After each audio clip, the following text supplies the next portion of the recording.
On a clifftop in Santa Barbara, California, there stands a mansion that has been waiting for 70 years, 21,666 square feet of French Riviera limestone, 27 rooms with ceilings painted by hand, 2 Steinway grand pianos in a music room where no music plays, a library filled with leather-bound Dante and Homer and Voltaire, their pages turned periodically by a caretaker so they will not stick together from disuse, gardens that bloom on schedule, roses arranged in a perfect circle, a reflecting pool flanked by olive trees planted in 1933. The house is called Bello Sguardo, beautiful lookout in Italian. It overlooks the Pacific from 23 private acres. No one has lived here since 1953. In Manhattan, 3 apartments occupy the 8th floor and half of the 12th floor of 907 Fifth Avenue. 42 rooms, 15,000 square feet overlooking Central Park. The most expensive real estate in America, valued at $100 million, empty for 2 decades. In Connecticut, on 52 wooded acres, sits a mansion called Le Beau Chateau, 14,266 square feet, never occupied, always maintained. In the summer of 2009, a journalist notices something impossible. These 3 properties worth more than $200 million combined share the same owner. The staff are paid, the utilities run, the gardens attended, but no one is home. The caretaker in Connecticut asked the journalist a question. Do you think she's still alive? She is alive. Huguette Clark, age 103, daughter of a copper king whose fortune once rivaled Rockefeller's. She owns 3 palaces. She lives in none of them. For 20 years, she has been living in a single hospital room in Manhattan under a fake name, by choice. The room measures 14 feet by 24, 336 square feet. The houses are waiting. They are still waiting. This is the story of why. Chapter 1. The Copper King Who Bought a Senate Seat. The fortune begins with eggs. 1863. A 24-year-old man from Pennsylvania steps off a wagon in Montana Territory. His name is William Andrews Clark. He was born in a log cabin in Connellsville in 1839. He taught school in Iowa, studied law. None of it stuck. He came west for the gold rush, found only modest returns from his placer claim in Bannock. So he pivots. He becomes a trader. He drives mules between Salt Lake City and the Montana mining camps, hauling eggs and basic supplies. The miners will pay anything. Clark charges $3 per dozen. The eggs cost him 25 cents. He learns early scarcity creates value. Desperation creates profit. By the 1870s, he has moved to Deer Lodge and opened a bank, W.A. Clark & Brothers. When miners default on loans, Clark forecloses. He acquires played-out mining claims for nearly nothing. Then he does what others never thought to do. He studies them. He travels to New York, enrolls in the Columbia School of Mines, learns metallurgy and hard rock mining techniques, returns to Montana with knowledge his competitors lack. The claims everyone abandoned contain copper, not the 5% ore that made men comfortable. 50% ore, copper so pure and plentiful that one mine alone, the United Verde in Arizona, purchased for almost nothing, becomes the largest copper producer in America. The second industrial revolution creates insatiable demand. Edison's light bulb requires copper wiring. Cities electrify. Telegraphs span continents. Clark controls the supply. The fortune compounds. By 1899, William Andrews Clark is one of the wealthiest men in America. He owns mines, smelters, banks, newspapers, railroads. He controls nearly every city service in Butte, Montana. He lives in a 34-room mansion decorated by Tiffany, with every modern convenience: indoor plumbing, electric lights, a wine cellar, Turkish baths. The house cost more to build than the original Yankee Stadium. But wealth is not enough. Clark wants political power. He wants a United States Senate seat. Montana's senators are not elected by popular vote, not yet. the state legislature chooses, and state legislators, it turns out, can be purchased. In December 1899, William Andrews Clark wins his Senate seat. According to investigations that follow, he pays more than $300,000 in bribes, envelopes containing $10,000 each, distributed to state representatives, money changing hands in hotel rooms, back offices, saloons. The scandal erupts immediately. Testimony reveals the extent of the bribery. Witnesses describe cash payments. The Montana legislature convenes hearings. By May 1900, the United States Senate declares the seat invalid. Clark resigns rather than face expulsion, but he does not give up. In 1901, he tries again. This time, with more discretion. This time, he wins. The writer Mark Twain is watching. He writes, "He is as rotten a human being as can be found anywhere under the flag. He is a shame to the American nation, and no one has helped to send him to the Senate who did not know that his proper place was the penitentiary, with a ball and chain on his legs." The assessment stands unrefuted. Clark serves one undistinguished term. During those years, he secures one significant achievement, a railroad. He builds the San Pedro, Los Angeles and Salt Lake Railroad. The route requires a midpoint water stop between Salt Lake and California. Clark finds natural springs in Nevada. He auctions off the surrounding land in 1905. The settlement is called Las Vegas. On February 5, 1908, Nevada creates Clark County, named for the man who founded its most famous city. The county remains the size of Massachusetts. The name remains unchanged. March 2, 1925, William Andrews Clark dies in his New York City mansion at age 86. His estate is valued between $200 million and $300 million. Adjusted for inflation, $4.26 billion in 2024 dollars. He ranks among the wealthiest Americans in history, alongside Rockefeller, Carnegie, Morgan. But unlike Rockefeller, who built libraries across the nation, or Carnegie, who funded concert halls and universities, William Andrews Clark leaves virtually nothing to the state that made him rich. Montana, scarred by his mines and depleted by his extraction, receives no hospitals, no schools, no monuments to his wealth. The copper came out of Montana soil. The fortune went everywhere else. His youngest daughter is 18 years old. She inherits millions of dollars, properties in 3 states, art collections, the weight of a name that means 2 things: unimaginable wealth and unforgivable corruption. The fortune survived for another 86 years, mostly in her hands. The reputation did not. Both would haunt her. Clark built Las Vegas, city of chance and glamour and spectacle. His daughter would spend her final years in a hospital room, avoiding all risk, all spectacle, all life. The connection between these 2 facts is not coincidental. The wealth came with darkness already embedded. Her father taught the world how to exploit, how to hide, how to buy silence. She learned the lessons well, too well. Chapter 2. The Secret Marriage and the Sisters. Anna Eugenia. LaChapelle's father dies when she is young. The exact age remains disputed. Sources range from 15 to her early 20s. What follows is not disputed. Senator William Andrews Clark extends financial assistance to the bereaved family. Then, according to contemporary newspaper coverage, he induced them to allow him to make the girl his ward. The word induced carries weight. Anna becomes his legal dependent. He provides for her family. He sends her to Paris. He is in his 60s. She is, at most, in her early 20s. The power imbalance is absolute. At some point, the relationship changes, or perhaps it was always this way, and the Guardian story was simply the version suitable for newspapers. In 1901, William Andrews Clark announces he has been secretly married to Anna for 3 years.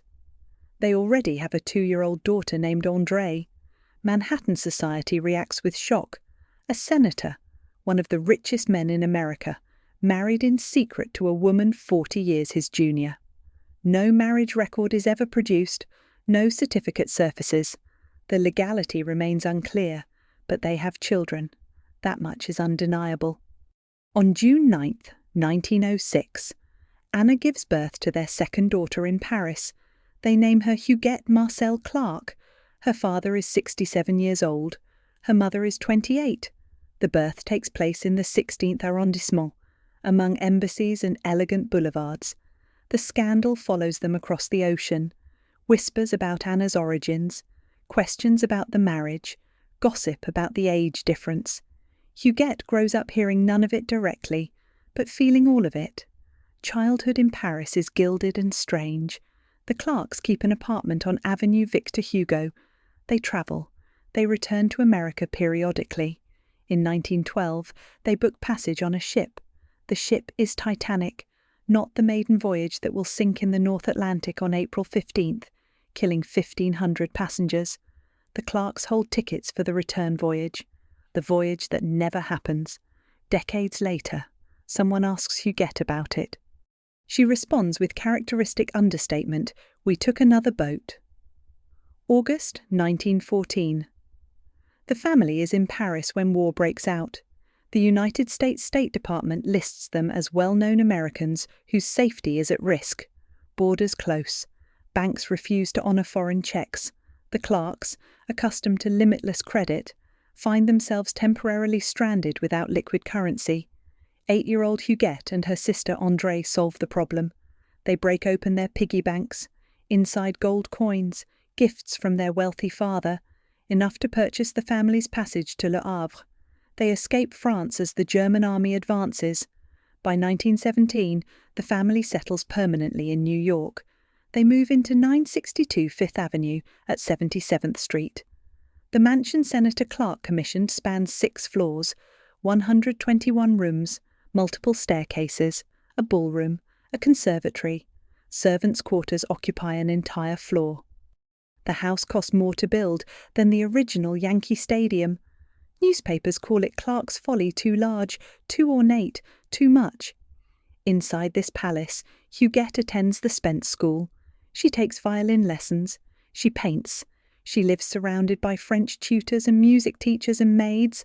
A palace so enormous that she can go days without encountering her parents if she chooses. But she does not choose that. She and Andrée are close.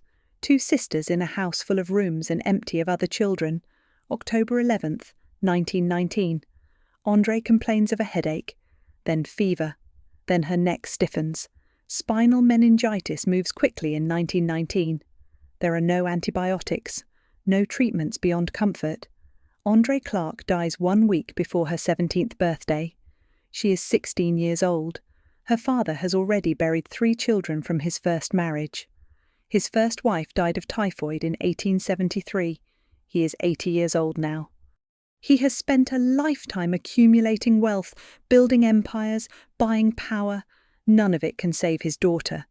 They bury Andrée at Woodlawn Cemetery in the Bronx, a white marble mausoleum with the family name carved above the entrance. William and Anna and 13-year-old Huguette stand at the grave. They are now a family of 3. Huguette becomes the sole repository of her parents' terror. They have lost too many children. They will not lose her. They keep her close. They keep her safe. They keep her inside. The lessons take root. The world beyond the mansion walls is dangerous. Illness strikes without warning. Death takes the young as easily as the old. Family wealth attracts attention. Scandal, whispers. Better to retreat. Better to stay hidden.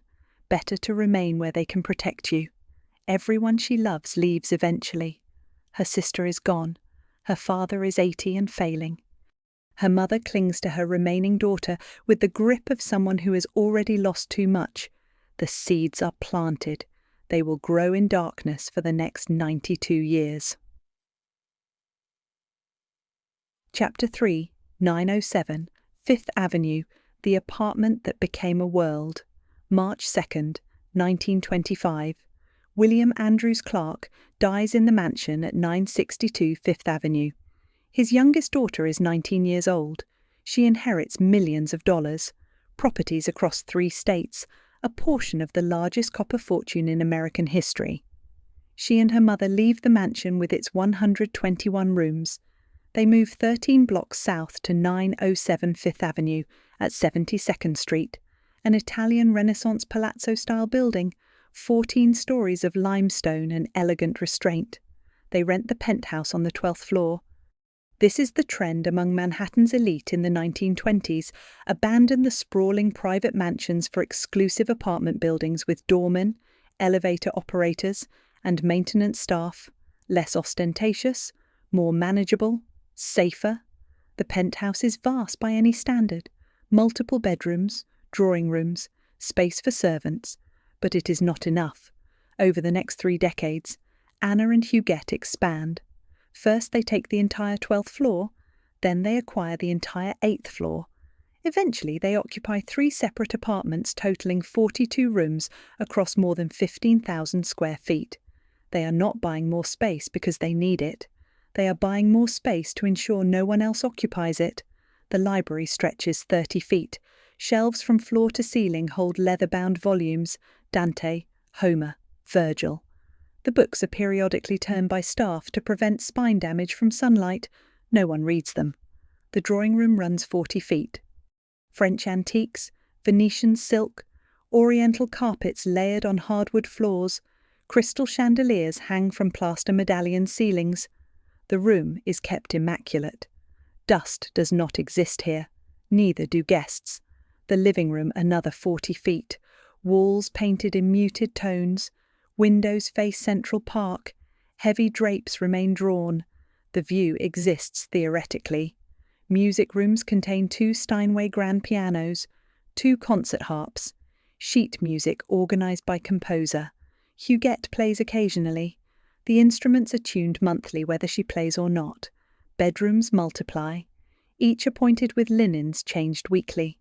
Each empty except for the 2 women moving quietly through this palace of absence. And then there are the dolls. They begin appearing in the 1930s. Small collections at first. French fashion dolls, antique porcelain, then custom commissions, life-size dolls, miniature dolls, dolls dressed in replicas of 18th century court costumes. Entire rooms fill with them. Shelves hold hundreds. Cabinets contain thousands more accessories, tiny shoes, miniature hats, impossibly small gloves. Barbara Fox, one of the only real estate appraisers ever allowed inside, will later describe what she saw. There were dolls everywhere. For 38 years, Anna and Huguette lived together in these expanding apartments, mother and daughter. They survived 2 world wars. They lived through the Depression, insulated by millions. They watch presidents come and go. They do not entertain.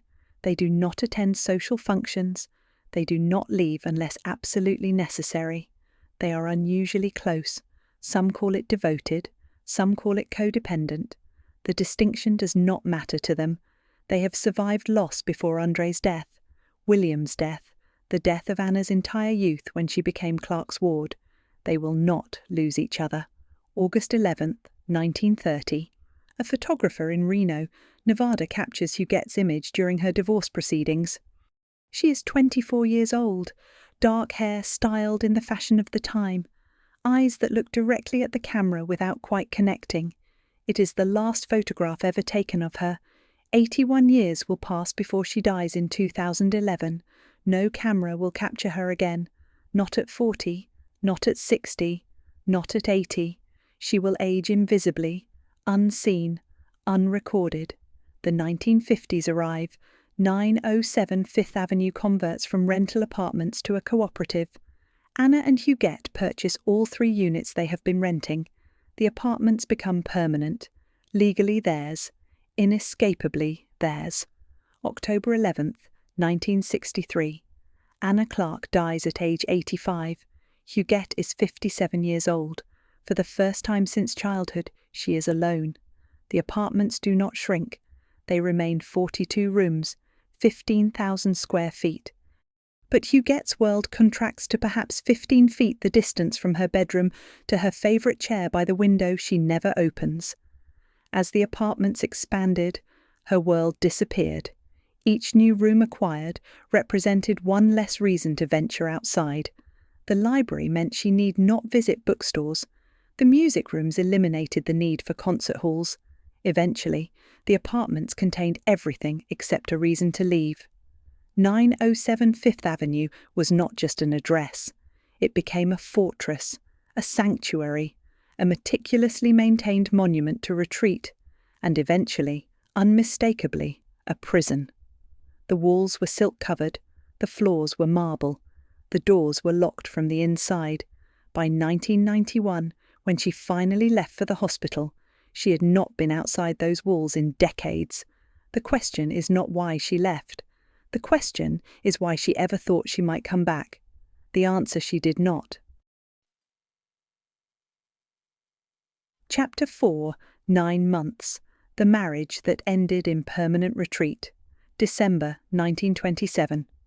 Newspapers announced the engagement of Huguette Clark, daughter of the late Senator William Andrews Clark, to William MacDonald Gower. The bridegroom is described as a promising young bond salesman, Princeton graduate, son of William B. Gower, who served as the late senator's accountant. It is a suitable match. Families know each other. Wealth on both sides. No scandal. For once, no scandal. Huguette is 21 years old. She has lived with her mother at 907 Fifth Avenue since her father's death 3 years earlier. She paints. She plays violin. She collects dolls. She does not, as far as anyone can tell, have friends her own age. William Gower represents possibility. Escape, perhaps. Or at least expansion. August 18th, 1928. The wedding takes place at Belo Sguardo, the Clark family estate in Santa Barbara. Private ceremony. Ocean visible from the terraces. Guests minimal. Huguette becomes Mrs. William Gower. The couple moves into 907 Fifth Avenue in Manhattan. This is where the story becomes strange. Even during the 9 months of marriage, Anna Clark lives in the same building, just 4 floors away, not across town, not in another borough. 4 floors. Close enough to visit daily. Close enough to hear the elevator stop, close enough to wonder who is visiting, who is leaving, whether her daughter is safe, close enough to never let go. What happens in those 9 months Huguette never says. Gower never says publicly. The marriage dissolves rapidly. By the end of 1929, the couple has separated. Less than 1 year after the Santa Barbara ceremony, the marriage is over. The divorce is finalized in Reno, Nevada, in 1930. Divorce papers tell competing stories. Huguette claims abandonment. Gower claims something more intimate, that the marriage was never consummated.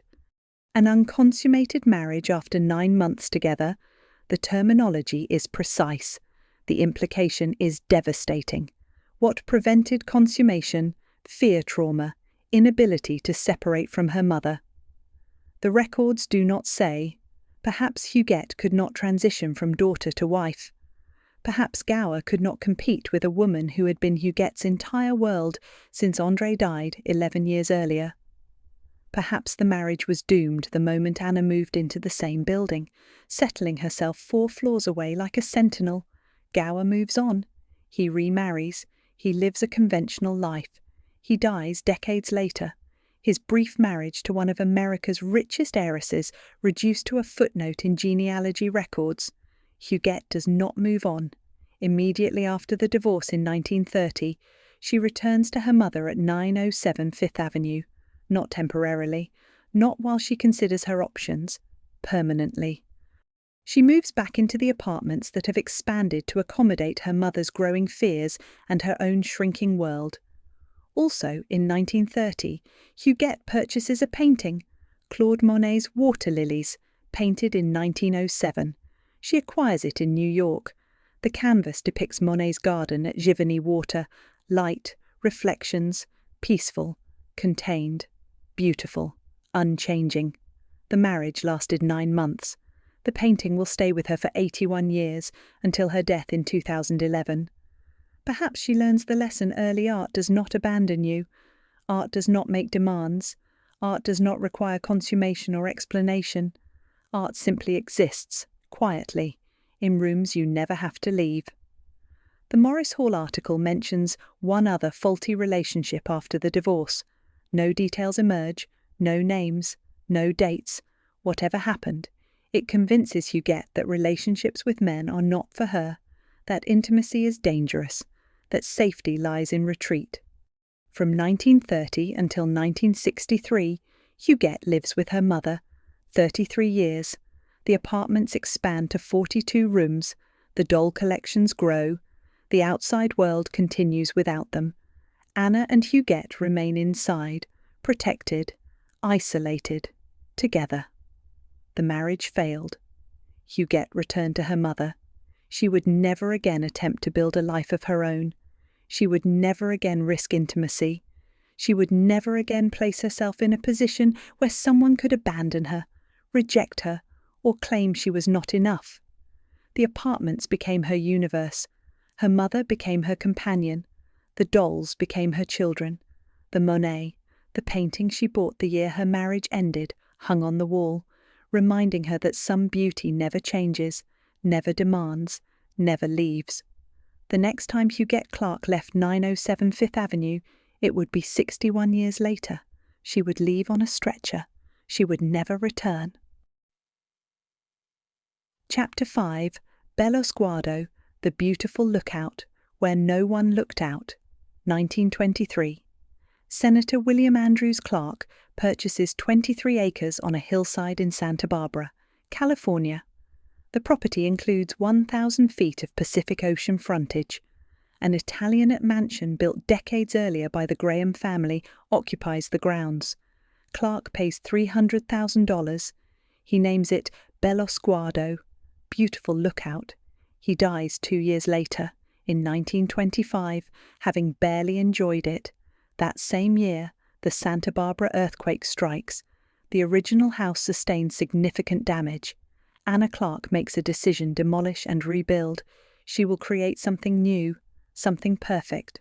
August 18, 1928. Before demolition, one final event occurs at the old Bello Sguardo. Huguette marries William MacDonald Gower in the gardens overlooking the Pacific. The marriage will last 9 months. The house will outlast it by nearly a century. Also, in 1928, Anna begins a memorial. Across the street from Bello Sguardo lies undeveloped marshland. Anna and Huguette donate $50,000 to create an artificial lake. They name it the Andre Clark Bird Refuge, for Huguette's sister, dead since 1919. Age 16, the lake fills with water. Willow trees are planted around its perimeter. Birds arrive: egrets, herons, ducks. The refuge is visible from Bello Sguardo's terraces, a living monument to a dead girl, tended by strangers, visited by no one who remembers her. 1933. The new Bello Sguardo rises. Architect Reginald Davis Johnson, who also designed the Santa Barbara Biltmore, creates a 21,666 square foot mansion in French 18th century Riviera style. Solid concrete construction, U-shaped design with a central courtyard, 27 rooms, every material imported or custom crafted. Walk through it. The music room contains 2 Steinway grand pianos, 2 concert harps that belong to Anna. The instruments are maintained, tuned, played by no one. The library holds leather-bound volumes organized by author: Dante, Homer, Virgil, Maupassant, Dickens, Voltaire, Faust, Milton, Conrad. First editions, rare printings. The pages are turned periodically by staff to prevent damage from remaining open too long. No one reads them. The dining room contains 167 vertical panels, each carved from a single piece of black oak, each panel unique. Moved from the Clark Mansion on Fifth Avenue in New York, the 121-room house they abandoned after the senator's death. The ceiling is painted muslin with a whimsical border of gargoyles and classical figures. Meals are never served here. The reception room features exquisite panelling, also salvaged from New York. Chippendale furniture, Venetian glass, oriental rugs layered on terrazzo floors. No one is ever received. Huguette's studio occupies the north wing. Natural light floods through tall windows. Easels stand ready. Paint tubes are organised by colour. She creates landscapes here, copies of old masters, still lifes of flowers. The work is competent, careful. She signs some paintings, Huguette. Others remain unsigned. On the grounds, André's cottage, a rustic thatched roof structure dedicated to the sister who died at 16. Inside, mementos, photographs, preserved childhood belongings, a shrine. Anna designs a circular rose garden. She plants reflecting pools flanked by olive trees that will live 80 years. She creates terraced walkways descending toward the Pacific, everything calculated for beauty, for permanence, for protection, for 20 years. Anna and Huguette spend winters at Bellosguardo. They entertain occasionally, garden parties, small gatherings, but through time they withdraw from society. They live only for each other. The house becomes their shared solitude. 1953. Huguette visits Bellosguardo for the final time. She is 47 years old. Her mother is 75. After this visit, neither woman returns. Ever. Anna dies in New York in 1963. Huguette inherits the estate outright. She never goes back, but she issues instructions to the staff, keep everything in first-class condition, make no changes. For 58 years, the instructions are followed. Staff dust the furniture weekly. They turn pages of books periodically. They maintain the gardens. They tune the pianos. Automobiles remain in the carriage house. 1949 license plates preserved under glass. The olive trees grow taller. The roses bloom and are pruned. Everything waits. Monthly maintenance costs approximately $40,000. Annually, nearly $500,000. For 58 years, $29 million to maintain a house no one inhabits. Anna built Bellosguardo after her daughter's failed marriage, a sanctuary where Huguette could be safe, protected from a world that hurt her. And it worked. The house was perfect. The problem with perfection, it does not need people. The pianos stayed in tune. The books stayed dusted. The reflecting pools stayed clear. But the women who created this beautiful lookout never looked out from it again. They built a monument. Then they abandoned it to time. Chapter 6, 1968. The door closes. October 11th, 1963. Anna Eugenia Clark dies at age 85 in the apartments at 907 Fifth Avenue. Her daughter Huguette is 57 years old. For the first time in her life, she is entirely alone. Losing her mother is wrenching. Huguette's life has always revolved around Anna. The two have rarely been apart since André died in 1919. 44 years of mother-daughter symbiosis. Now the apartment's 42 rooms across 15,000 square feet contain only one person. Time stops, but life continues, after a fashion. Between 1963 and 1968, Huguette is still occasionally seen in the building. Neighbours encounter her in the elevator. The doorman sees her leaving, returning. She maintains routines. She has staff who clean the apartments, manage her affairs, bring groceries. She is reclusive, certainly, but not vanished. She fills the hours. She paints landscapes, copies of old masters, still lifes. She plays violin. She owns 3 Stradivarius instruments. She arranges and rearranges her doll collections. Hundreds of dolls, some life-sized, some miniature. She commissions elaborate custom doll houses. She builds miniature Japanese pagodas. She reads voraciously newspapers, novels, histories. The television becomes constant company. She watches everything. The Dick Cavett Show, the Forsyte Saga, the Flintstones, Rocky and Bullwinkle. She records programs obsessively. 37 boxes of VHS tapes eventually accumulate. She ships them to her ex-husband in the south of France. Whether he watches them, no one knows. And then, 1968, something happens, or perhaps nothing happens. The historical record offers no explanation, no medical crisis, no scandal, no financial collapse, no traumatic event documented in any newspaper, any diary, any account. Huguette Clark is 62 years old. She crosses a threshold. After 1968, she is never seen outside the apartment again, not in the building lobby, not in the elevator, not on the street, not anywhere.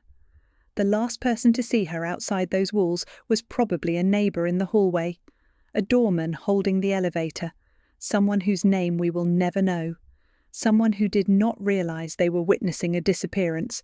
After 1968, Huguette develops a system. The apartments still require maintenance. Staff must clean, dust, repair. But when they arrive, she is always in a different apartment. 15,000 square feet provides ample space for avoidance. The servants work in empty rooms, knowing she is somewhere nearby on a different floor, behind a closed door but never seeing her. Her attorney, Wallace Bock, will work with her for more than 20 years. He speaks to her through closed doors. He handles her finances, her legal matters, her property management. He sees her face twice in 2 decades. Why 1968 specifically? What happened 5 years after Anna's death that did not happen in 1964 or 1966? Was it delayed grief response, agoraphobia that gradually calcified into absolute isolation, fear of being photographed, no photos since 1930, 38 years of invisibility, simple preference for solitude that hardened into necessity, all of these, none of these? The question has no answer. Huguette never explained. Those who knew her never disclosed. The mystery remains. Perhaps it was not a single event. Perhaps it was accumulation, the weight of decades of retreat, the comfort of enclosed spaces becoming need, then compulsion, then the only imaginable existence. Perhaps the door did not slam shut. Perhaps it simply drifted closed, slowly, until one day she realized she had not opened it in months, then years, and felt no desire to change that. 1968 was the year of revolution. Students rioted in Paris, protesters filled American streets, assassinations shocked the world, everything was upheaval, change, chaos. Huguette Clark's revolution was quieter. She decided no more. The outside world had taken her sister, her father, her mother, her brief marriage. It offered nothing she wanted. The apartments contained everything necessary: art, music, books, memories, safety. The door closed. It stayed closed for 23 years. Meanwhile, Bellosguardo in Santa Barbara sits empty, has sat empty since 1953. Full staff maintains it. Gardens are tended, pianos are tuned, cost $40,000 monthly. The Connecticut estate. Le Beau Chateau sits untouched, never used, never visited, also maintained, also costing tens of thousands monthly. Over 50,000 square feet of living space across 3 properties. Huguette inhabits perhaps 500 square feet of 907 Fifth Avenue. The rest waits. The door that closed in 1968 would not open again until March 26, 1991. And when it finally opened, it would only be wide enough for a stretcher to pass through.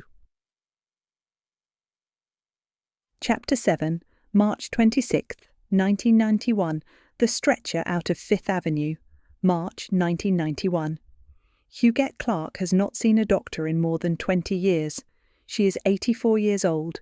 She weighs approximately 75 pounds.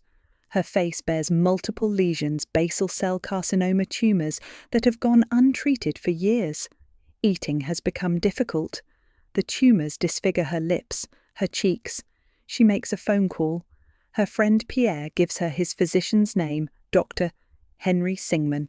She describes her symptoms. Dr. Singman agrees to make a house call. It has been decades since anyone outside her household staff entered 907 Fifth Avenue. March 28, 1991. Dr. Singman arrives at the apartment. A doorman escorts him upstairs. He enters rooms that have not changed since the 1950s. French furniture, Venetian silk on the walls, oriental carpets layered on hardwood floors, everything preserved, dusted, waiting. He finds an 84-year-old woman who appears, in his medical assessment, like an apparition, like somebody out of a concentration camp. The comparison, shocking as it sounds, describes the extreme physical deterioration from years of untreated cancer. 75 pounds, skin translucent over fragile bones, face ravaged by cancerous growths. The tumours have distorted her features. One clusters near her right eye. Others cover her lips. She has lived with this for years, watching herself disappear. Dr. Singman recommends immediate hospitalisation. Surgery is required. The cancer is treatable, but has progressed dangerously. She agrees, but she makes one demand. She insists on being taken by private ambulance on a stretcher, not because she cannot walk. Because she does not want to be seen. The stretcher is camouflage, a medical emergency that justifies invisibility. The building staff will see a patient being transported, not Huguette Clark leaving for the last time. She requests Doctors Hospital specifically, a private facility on the Upper East Side at 170 East End Avenue, known for catering to social register families, celebrities, people who value discretion. Elizabeth Taylor gave birth there. Judy Garland recovered there. It is the hospital for people who need privacy more than they need medicine. March 26, 1991. The date is approximate sources conflict about whether the call preceded admission by days or hours. What is certain, Huguette Clark is carried out of 907 Fifth Avenue on a stretcher, covered, anonymous. The building staff watches. The doorman holds the elevator. Someone probably murmurs sympathy. An elderly resident. Medical emergency. How sad. They do not know her name. They have never seen her. She has lived in the building for 66 years without being seen. She arrives at Doctors Hospital and is admitted under a name that is not quite hers. The nursing staff makes initial assessments. One nurse charts her impressions.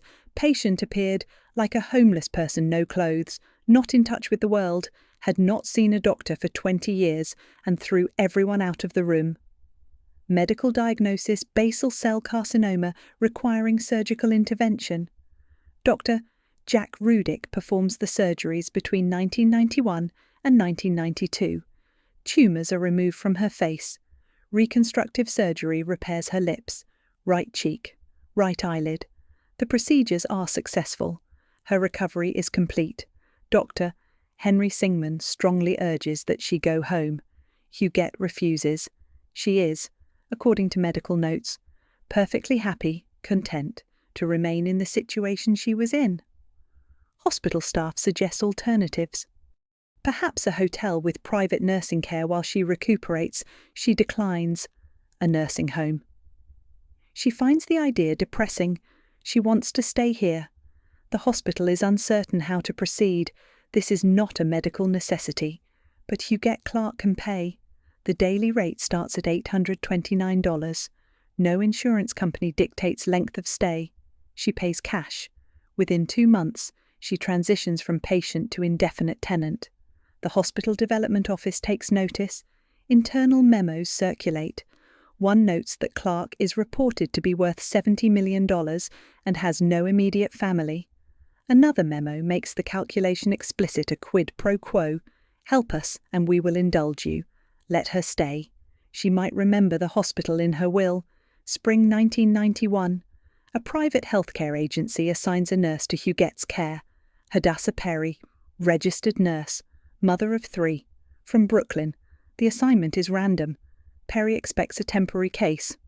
She will stay for 20 years. Huguette settles into room on the 11th floor, private, overlooking Central Park, 336 square feet, 1 window, hospital bed with metal railings, linoleum floors, fluorescent lights, a bathroom with grab bars. She has left behind 15,000 square feet at 907 Fifth Avenue, 21,666 square feet at Bellosguardo, rooms filled with Steinways and Stradivarius violins and Monet paintings and thousands of books and hundreds of dolls. She chooses 336 square feet. Why? The cancer was cured. Her doctor urged her to leave. She owned palaces. She had resources beyond imagination. She could hire private nurses.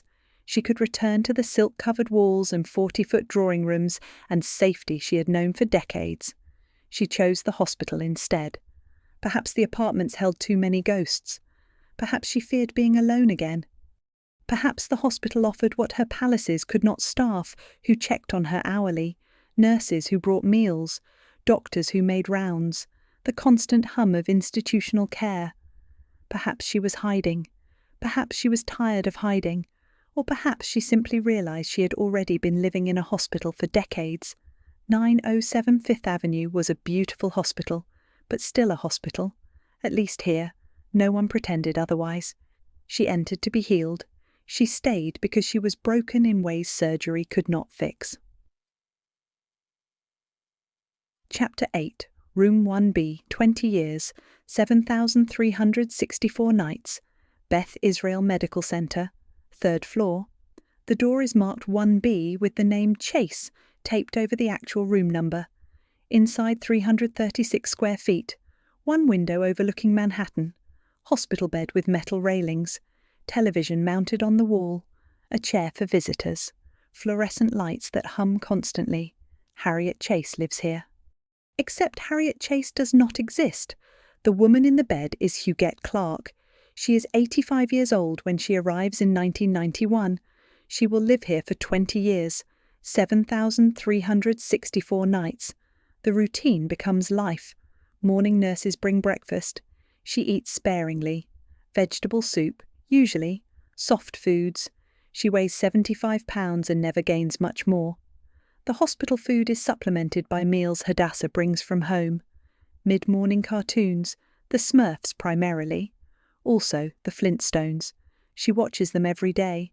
The bright colours, simple narratives, happy endings. Nurses initially find this strange 100-year-old woman watching cartoons designed for children. Eventually they stop noticing. Afternoon newspapers. The New York Times arrives daily. She reads every section, follows politics obsessively. In 2000, she tracks the Bush-Gore election recount like everyone else. She has opinions. She discusses current events with Hadassah. September 11th, 2001. The towers fall 6 miles downtown. The hospital goes on lockdown. Huguette is aware. She reads the coverage. She watches the replays. She survived the Titanic by not boarding. She survives 9/11 by never leaving. Evening photo albums. Pictures of Andre on a bicycle. Herself at First Communion, age 7, white dress and serious expression. Her mother at the Château de Petitbourg in France. Huguette tells nurses the Germans burned it down during the war. Her father visiting copper mines in Montana. The albums contain everyone she has lost.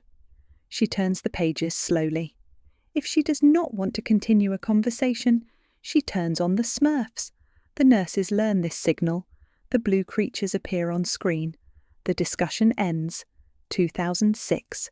Huguette turns 100 years old. A neurologist visits expecting severe cognitive decline. He finds her alert, cheerful, neurologically normal in every way. She passes all cognitive tests, no dementia, no mental illness. He describes her as cute as pie, perfectly content. She is not sick, she is not confused. She has simply chosen this.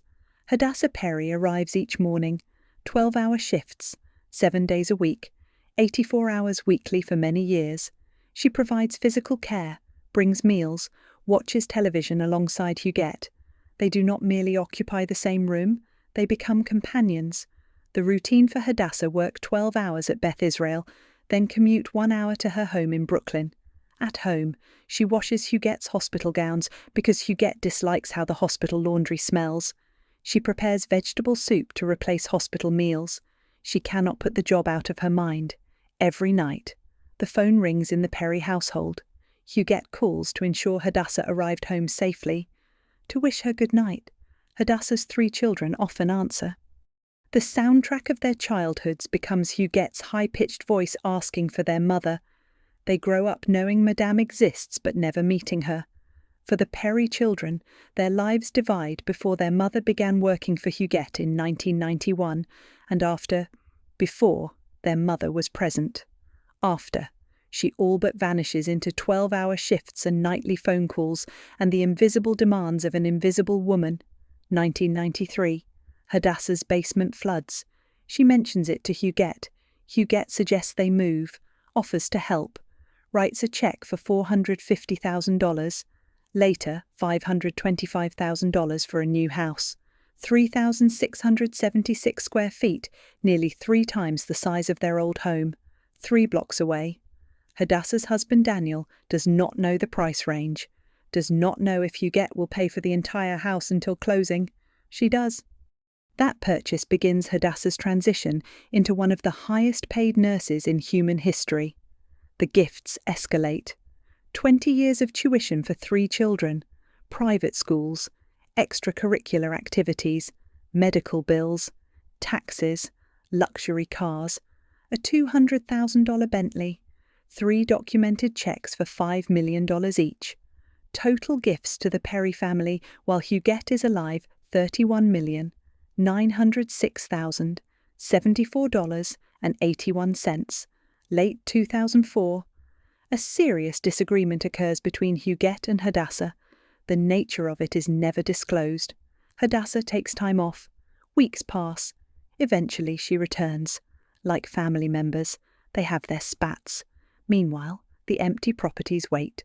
Bellosguardo, 21,666 square feet, empty since 1953, maintained at $40,000 monthly. 907, Fifth Avenue, 15,000 square feet, across 3 apartments, empty since 1991, valued at $100 million, lights kept burning. Le Beau Chateau in Connecticut, 14,266 square feet, never lived in, always maintained, total over 50,000 square feet, all preserved, all waiting, all costing over $1 million annually, while their owner lives in 336 square feet and watches the Smurfs. Doctors notice no family visits, no relatives, no friends except occasional phone calls. Her real family seems to be Hadassah. For 20 years, this is enough. The cartoons, newspapers, photo albums, the nightly phone call, the visits, the routine, the safety, the invisibility, and then, in May 2011, 2 weeks before her 105th birthday, it ends. Chapter 9, May 24, 2011, Death in Room 1B, May 2011.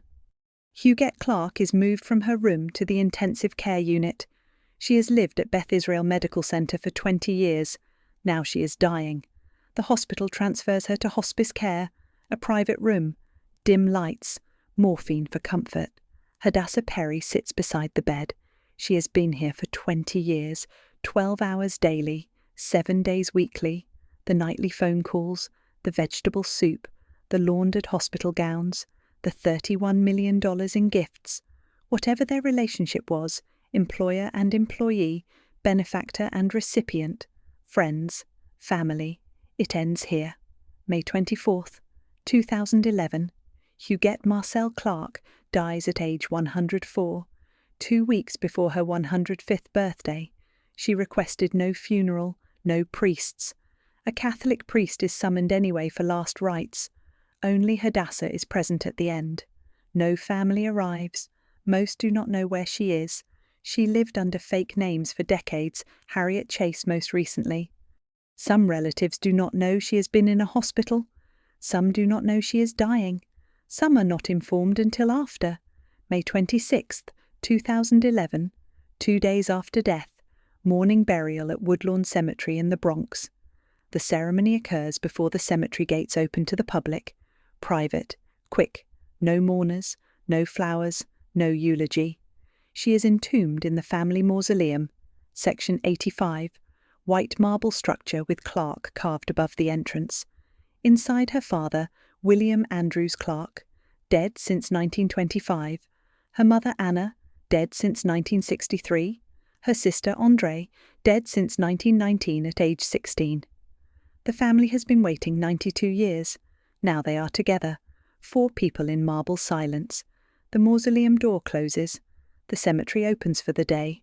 Visitors arrive, unaware that one of America's great heiresses was just interred. She died as she lived her final decades alone, hidden, with only paid staff present.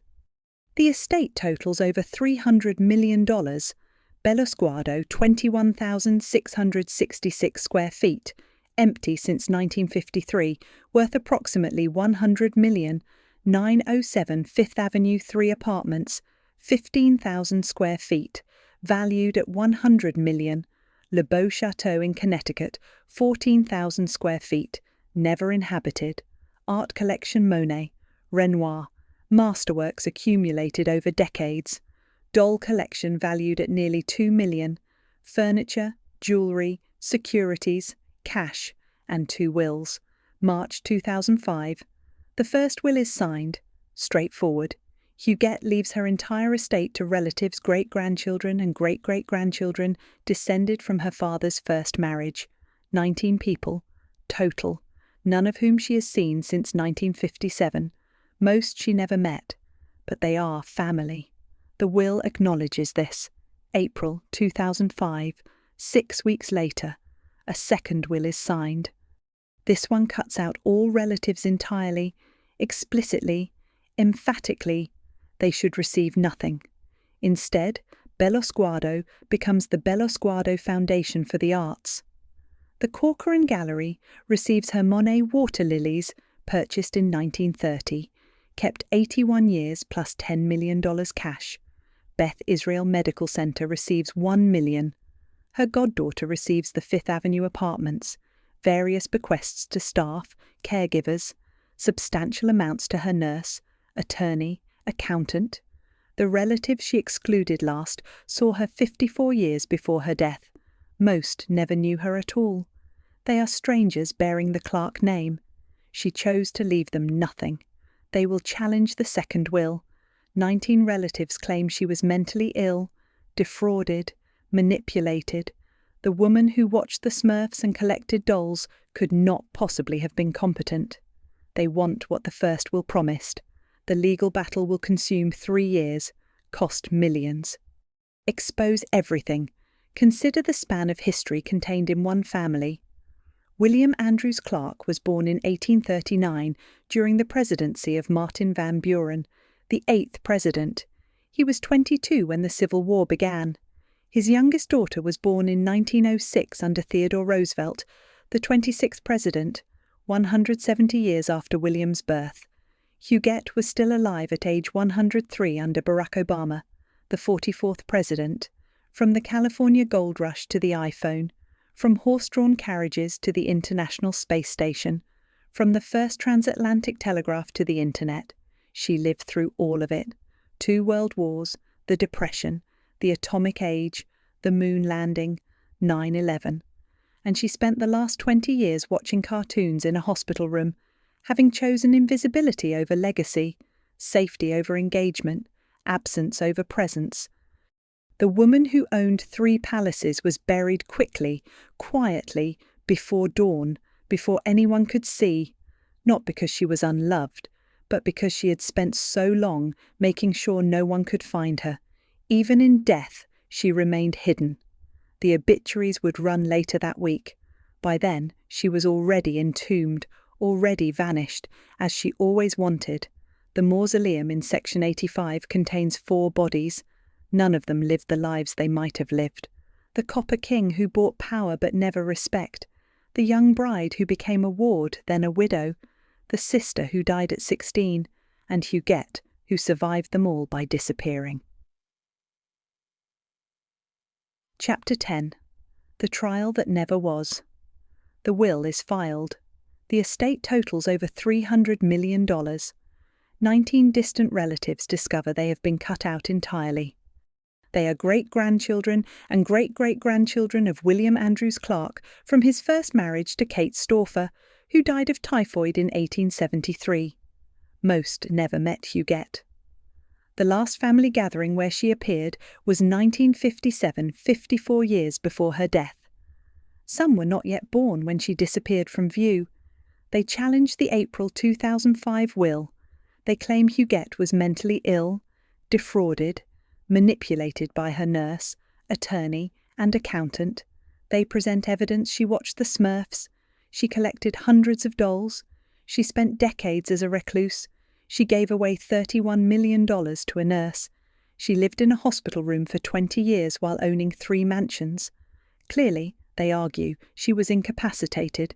Their attorney, John Morcan, describes the scene when she left Fifth Avenue in 1991, an eccentric recluse living in chaos, wearing a soiled bathrobe, weighing 75 pounds. Incapacitated, he insists. Her obsession with dolls, model castles, cartoons, her reclusiveness, her tendency to give money freely, all evidence of mental illness. The counter-evidence emerges. Beth Israel officials testify she was competent. She followed the stock market. She tracked the 2000 Bush Gore election recount closely. She read the New York Times daily. She was in full control of her affairs. The 2006 neurologist who examined her at age 100 found her alert, cheerful, neurologically normal in every way. No dementia, no signs of delirium or confusion. The Manhattan District Attorney investigates. Cy Vance Jr.'s office examines financial records, interviews witnesses, reviews documents for 3 years. They look for evidence of elder abuse, exploitation, fraud. On April 24, 2014, the investigation closes. No charges are filed. The letter from the DA's office is unequivocal after thorough investigation. The case is closed without criminal charges. Documents and testimony back the advisor's claims. Huguette authorized sales. She complained when prices were too low. Checks were written in her own handwriting. She made her own decisions about who could contact her. The evidence suggests she was exactly what she appeared to be, an extremely wealthy woman, making unusual but deliberate choices. September 19, 2013. Jury selection begins for the civil trial over the will's validity. The proceedings could last 6 to 8 weeks. The trial will examine whether she was competent, whether her advisors manipulated her, whether gifts were freely given. Witnesses will testify. Hadassah Perry will take the stand. The $31 million in gifts will be scrutinized. The public will finally hear the full story. September 24, 2013. 5 days after jury selection begins, a settlement is reached, signed in the middle of the night, delivered to surrogate Judge Nora S. Anderson Tuesday morning. She accepts. The trial ends before it begins. The public never hears full testimony. The settlement terms reveal compromises on all sides. The relatives receive $34.5 million, despite the will stating emphatically they should receive nothing. The estate also pays their taxes and $11.5 million in legal fees. They take home the full $34.5 million without deductions. Bellosguardo becomes a foundation as Huguette wished, but incorporated in New York rather than California. The New York Attorney General forms the first board. The Corcoran Gallery receives $10 million as planned. Beth Israel Medical Center receives $1 million. Hadassah Perry receives nothing from the will. She agrees to return $5 million in gifts but keeps $26 million. She worked 12 hours daily for 20 years. She washed Huguette's hospital gowns at home. She answered nightly phone calls.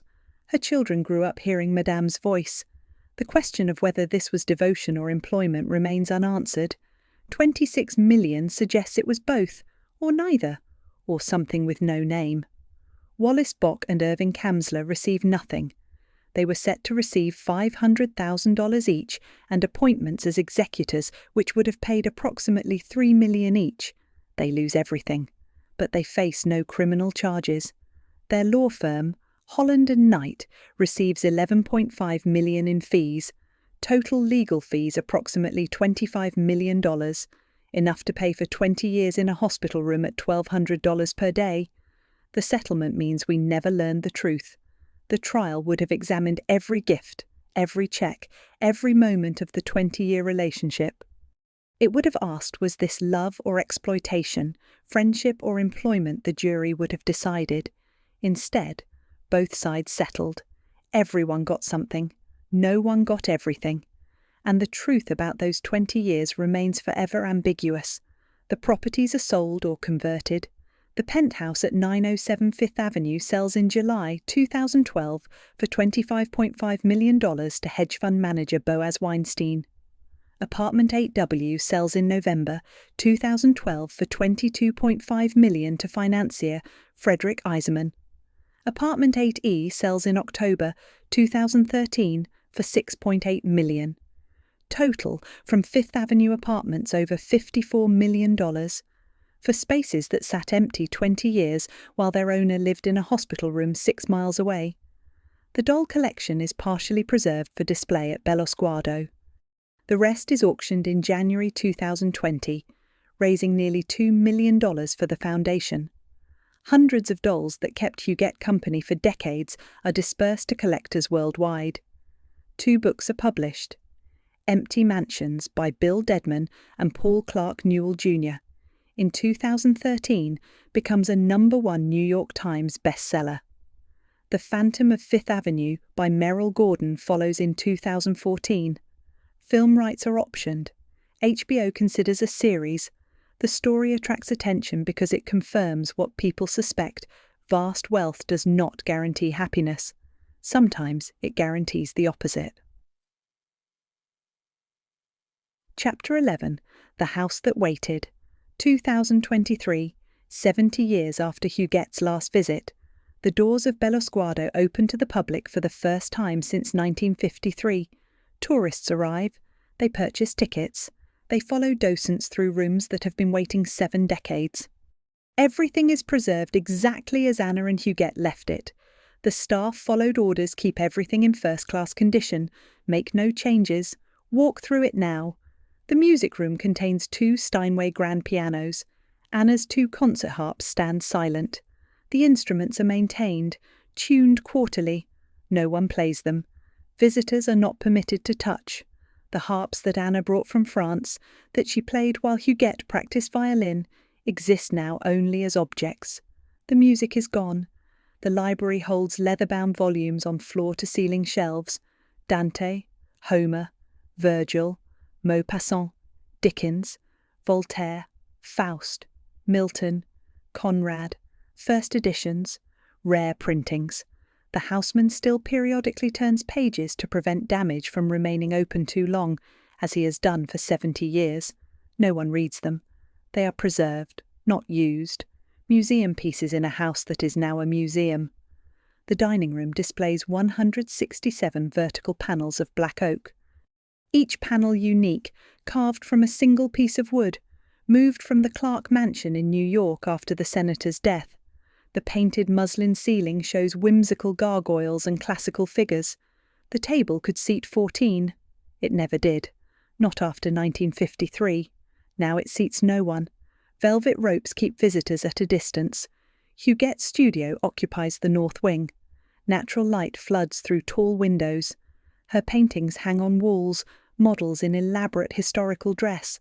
Self-portraits from her 20s, still lifes of flowers, landscapes of places she never visited again. Her signature appears on some Huguette. Others remain unsigned, as if she could not commit even to that small assertion of self.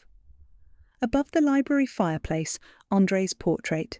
The sister who died at 16 in 1919. Dark hair, serious expression, forever young. The portrait that Anna commissioned and Huguette preserved. The dead girl who started everything. Visitors pause here. The docents explain Huguette had a sister who died young. That loss shaped the family. They do not explain how. They cannot. André's cottage stands on the grounds. Rustic thatched roof structure, smaller than a garage, dedicated to the sister's memory. Inside photographs, mementos, preserved belongings, a shrine maintained for 92 years after the girl's death. Visitors find this touching or morbid, depending on temperament. The rose garden follows Anna's circular design, now restored.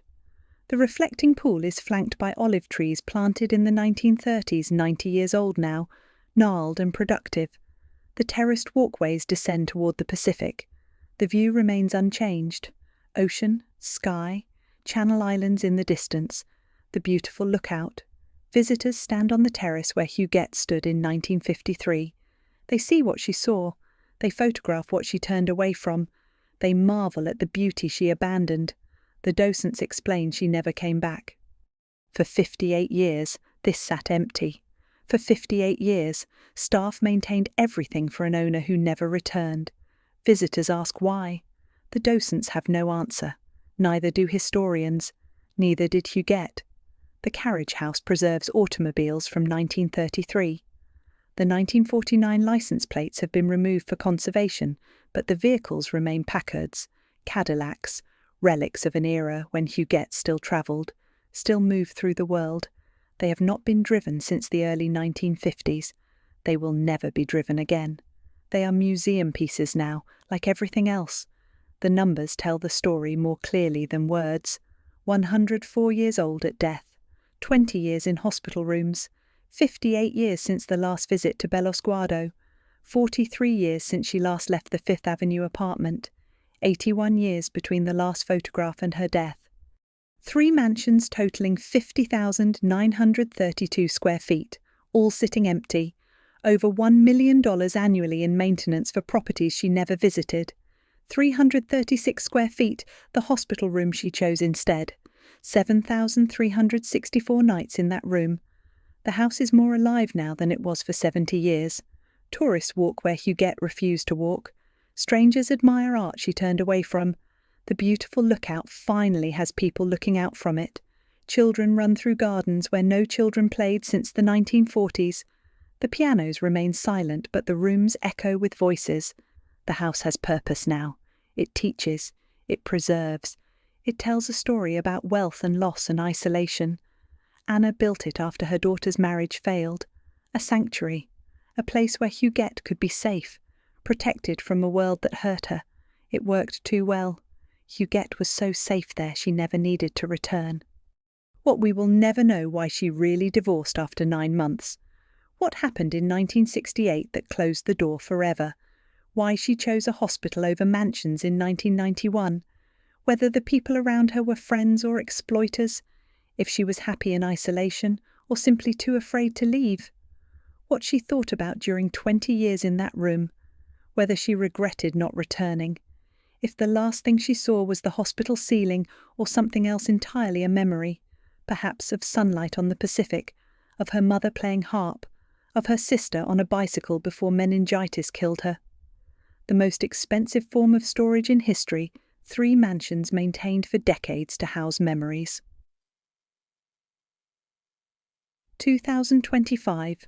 You can visit Bellosguardo, buy a ticket online, join a docent-led tour, see where one of America's last Gilded Age heiresses lived, or rather, didn't live. The guides tell you about the copper king who bought a Senate seat and made billions from Montana copper. They tell you about Anna and her scandalous marriage to a man 40 years her senior. They tell you about Huguette, who inherited everything and chose nothing. They show you her paintings still hanging on walls she never saw again, her mother's harp still standing in the music room, the books still waiting to be read, André's portrait above the fireplace. What they cannot show you is why.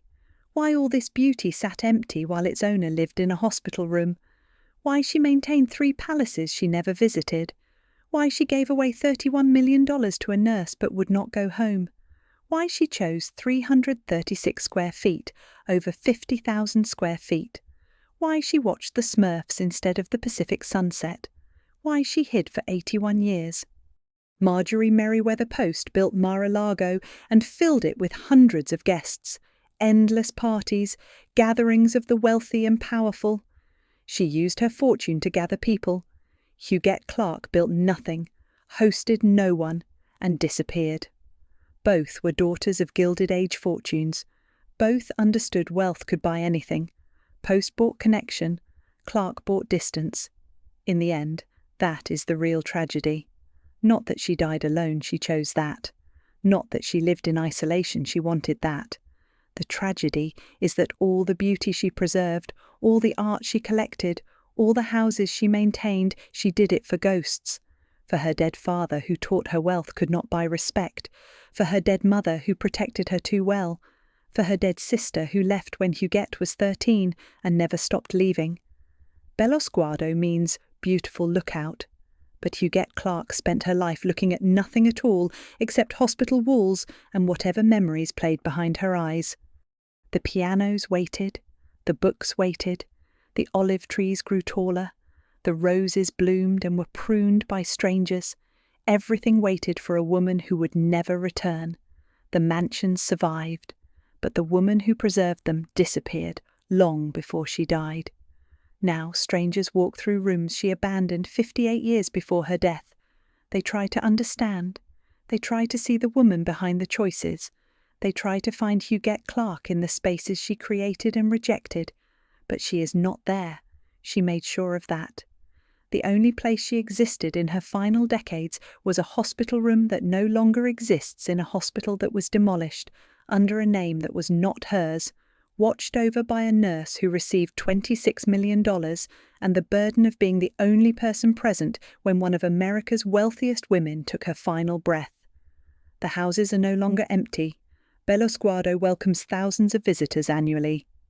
The Fifth Avenue Apartments house hedge fund managers and financiers. But they were empty when it mattered, empty when their owner was alive, empty when she could have walked through them, sat in the music room, stood on the terrace, looked out at the beautiful view. She chose emptiness over beauty, isolation over connection, invisibility over existence. The doctors said she was sane. The DA found no crime. She made her choices freely, and her choices were to disappear. The mansion survived. She did not. And 70 years later, we walk through her beautiful prison, trying to understand why anyone would choose to live in chains when they held every key.